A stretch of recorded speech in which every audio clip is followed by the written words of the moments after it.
You ask Tiger to solve. This deals with linear equations with one unknown. The final result is x equals 9/2. Let's solve it step by step.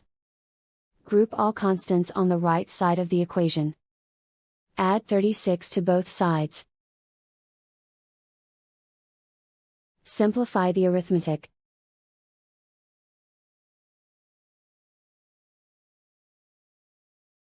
Isolate the x. Divide both sides by 8. Simplify the fraction. Find the greatest common factor of the numerator and denominator. Factor out and cancel the greatest common factor.